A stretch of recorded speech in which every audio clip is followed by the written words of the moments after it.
Τι είναι αυτό, Άρη, που δείχνεις εκεί? Μια πάπια. Μια πάπια, φίλε μου. Πώς βρέθηκε εδώ η πάπια? Δεν ξέρω, και ένα γάλα δέλτα.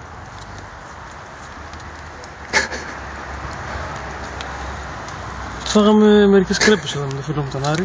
Κοιτάξτε εδώ. Βλέπετε σε τι κατάσταση τις αφήσαμε.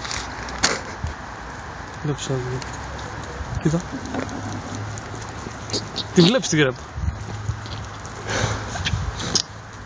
Ας κάνουμε ανατομική κρέπαση λοιπόν.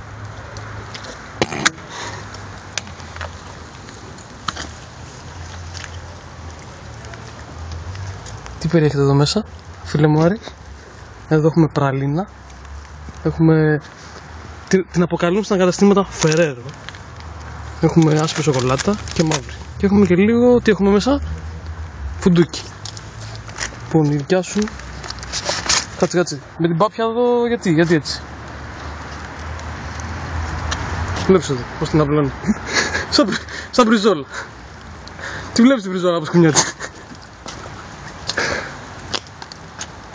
Λοιπόν, μαλάκα, να πάρει σοκολάτα, τα πολλά λόγια είναι φτωχή.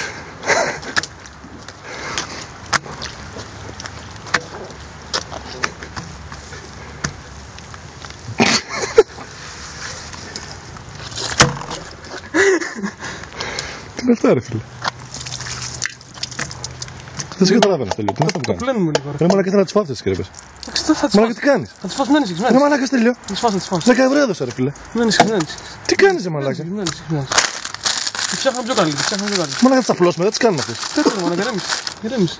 Τι είναι αυτά, τι γαριδάκια βάζεις, τι είναι αυτό, δεν καταλαβαίνω. Φτιάχνω γέμιση. Τι είναι αυτό? Θα το γεμίσεις μέσα με παρατάκια? Τι είναι αυτό? Α, καλό φαίνεται. Δωράκι ήταν αυτό. Τι για σάντουιτς? Τι είναι αυτό, ρε μαλάκα?